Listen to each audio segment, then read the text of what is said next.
Assalamualaikum warahmatullahi wabarakatuh.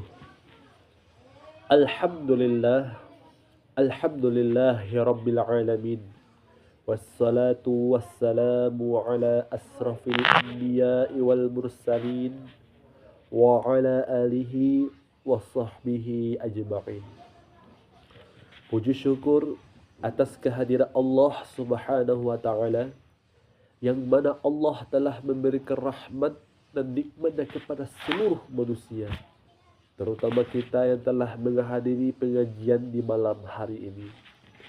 Salawat merangkaikan salam tidak lupa pula kita hadiahkan kepada junjungan kita, yakni Habibullah Mustafa Muhammad sallallahu alaihi wasallam.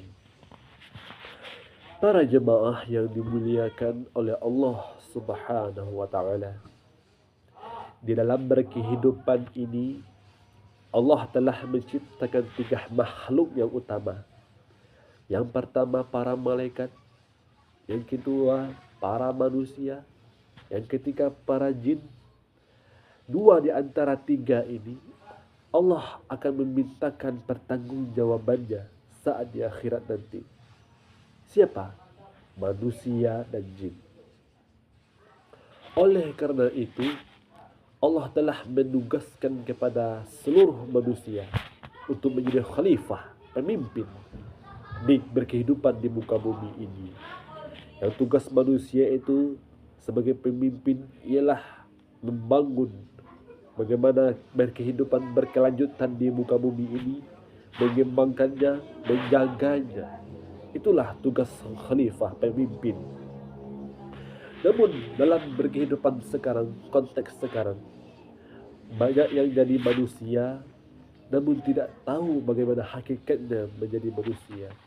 Bahkan beribu-ribu tahun umurnya, beratusan tahun umurnya, namun tidak tahu bagaimana identitasnya atau hakikatnya menjadi manusia.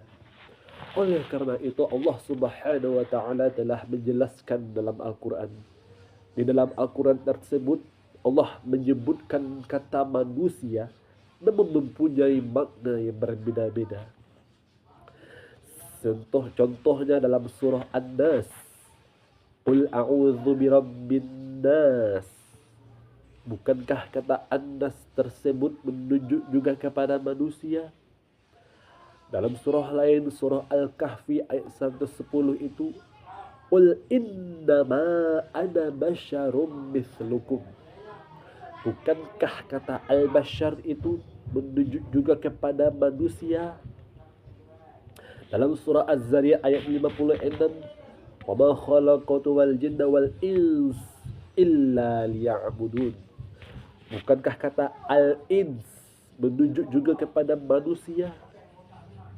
Oleh karena itu, izinkanlah saya pada malam hari ini untuk menjelaskan satu persatu kata yang dalam manusia dalam Al-Quran namun mempunyai makna yang berbeda-beda.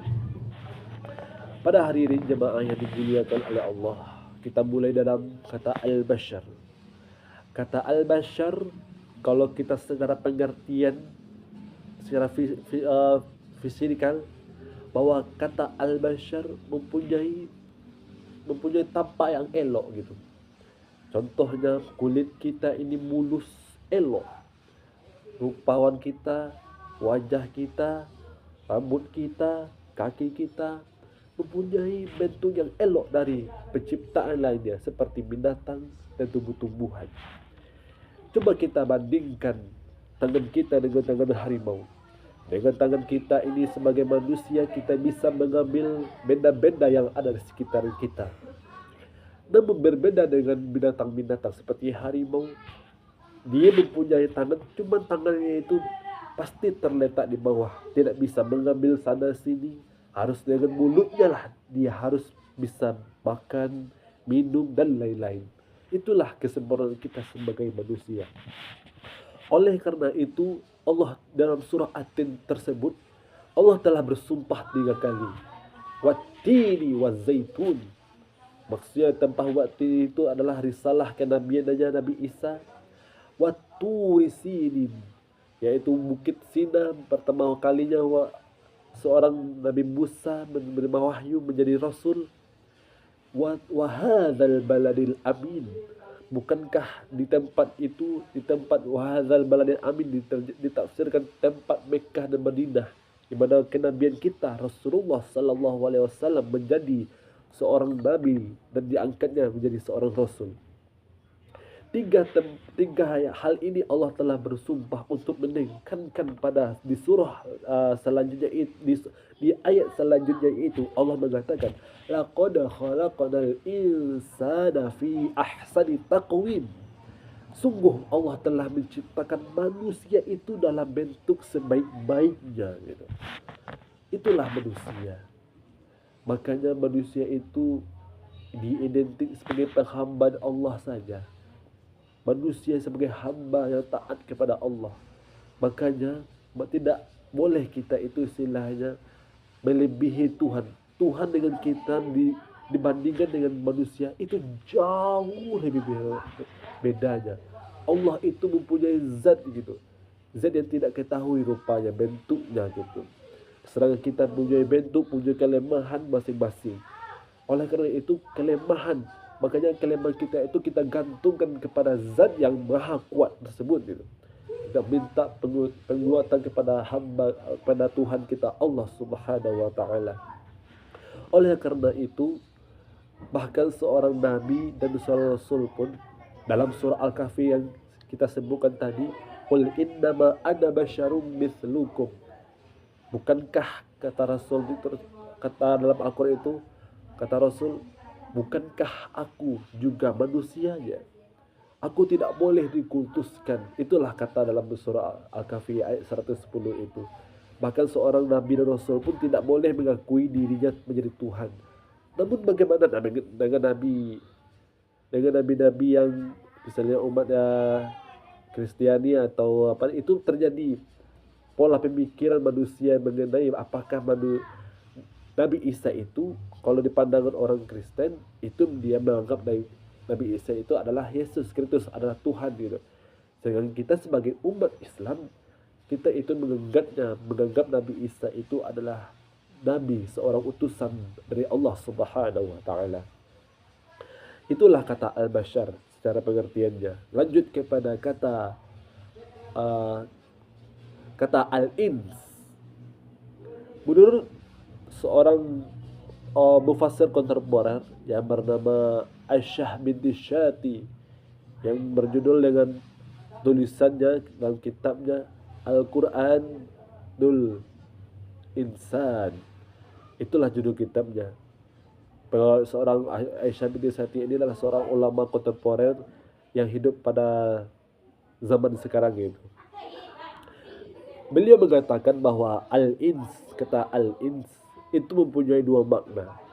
Yang pertama, al-ins itu sesuatu yang tampak gitu. Makanya kita temui di dalam Al-Quran, contohnya al-ins. Al-ins, kata beliau, pasti disandingkan dengan kata al-jin.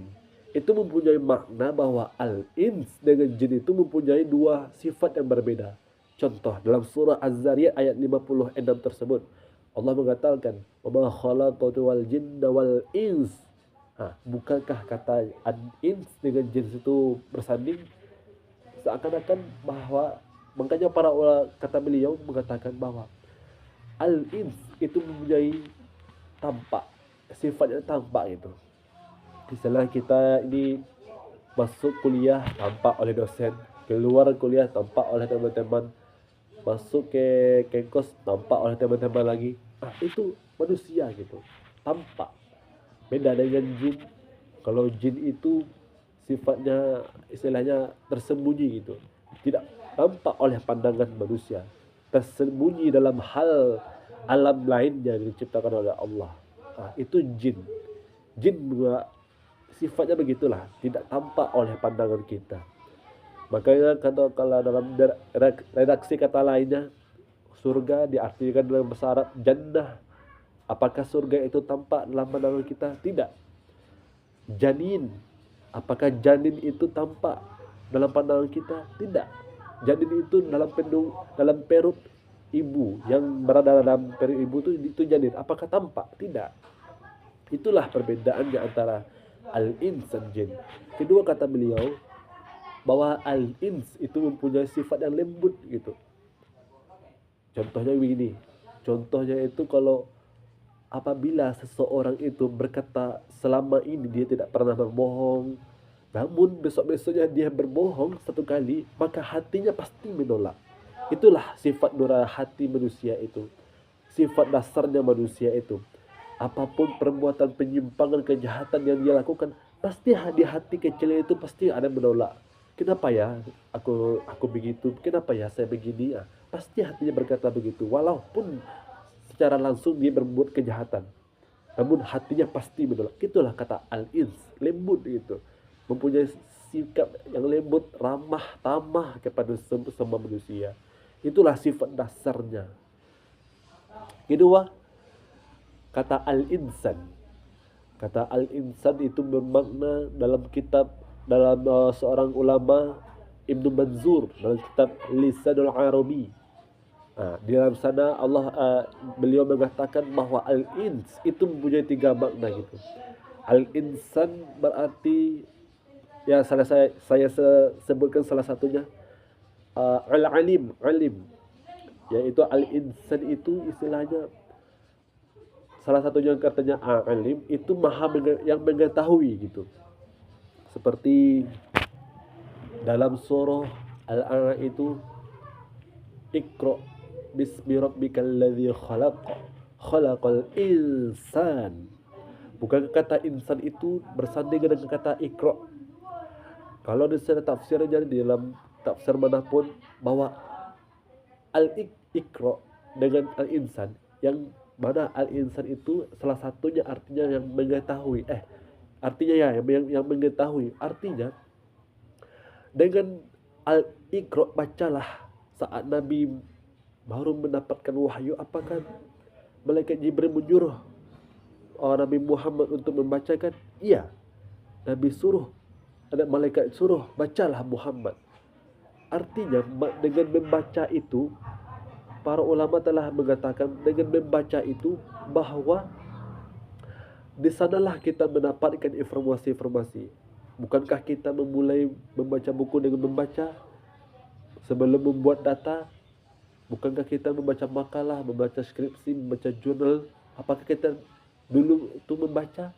Ya pasti, dengan membaca itu kita akan menarik kesimpulan dan memahaminya gitu.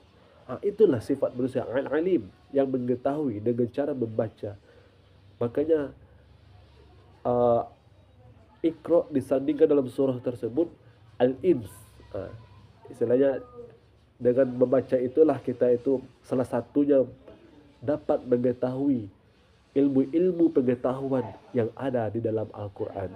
Seperti ilmu-ilmu dalam Al-Quran, bagaimana cara berumah tangga yang sudah dijelaskan dalam Al-Quran, bagaimana cara keilmuan yang bersifat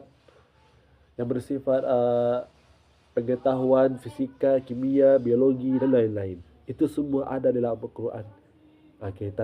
Makanya Allah Subhanahu wa taala menyuruh kita untuk membaca, baru mengembangkan apa yang kita bacakan itu dalam bentuk praktek kehidupan sekarang ini. Di dalam kata lainnya, kata annas. Nah, kata annas ini, kalau secara kata annas ini adalah bentuk jamaknya gitu. Annas ini bentuk jamak dari kesemua yang saya sebutkan tadi, seperti al-bashar, al-ins dan al-insan. Itu bentuk kata tunggalnya. Kalau di kata jamaknya annas. Apa sih arti annas? Annas berarti seseorang yang berkumpul atau seluruh manusia gitu.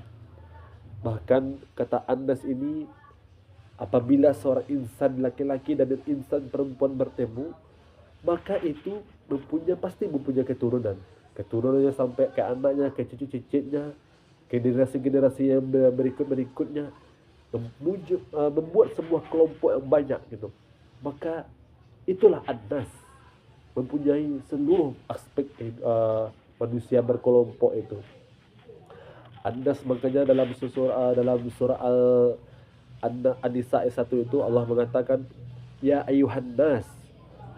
Seakan-akan ayat tersebut bukan hanya kelompok yang bernamakan muslim, tetapi untuk seluruh manusia gitu. Kalau Allah mengatakan ya ayyuhalladzina amanu, berarti ayat tersebut untuk orang-orang beriman saja. Tapi kalau berkata An-Nas, maka Allah seakan-akan menegaskan bahwa ayat ini untuk seluruh Al-Quran ini untuk seluruh manusia dari Nabi Adam sampai generasi yang berikutnya terakhir itu An-Nas. Nah, itulah Al-Quran itu sebagai sebagai sebagai pedoman bagi seluruh manusia. Jadi itulah perbedaan-perbedaan kata-kata dalam Al-Quran, yang mana kata tersebut memiliki arti yang sama namun mempunyai makna yang berbeda. Tujuannya Allah Subhanahu wa taala, hikmahnya yang dalam definisi kata yang sama namun maknanya berbeda. Allah menunjukkan kepada kita bahwa kita hidup sebagai manusia ini telah dibimbing oleh wahyu yang Al-Quran. Wahyu Al-Quran, wahyu dari hadis. Itu Allah membimbing kita dari semua dua hal itu untuk kehidupan kita. Namun siapa yang tidak mengambil wahyu atau petunjuk dalam Al-Quran dan juga disampaikan oleh Rasulullah, maka pasti hidupnya bagaikan sampah yang terombang-ambing dalam di ombak tersebut. Mungkin kalau ada kata yang salah dan khilaf, mohon dimaafkan. Assalamualaikum warahmatullahi wabarakatuh.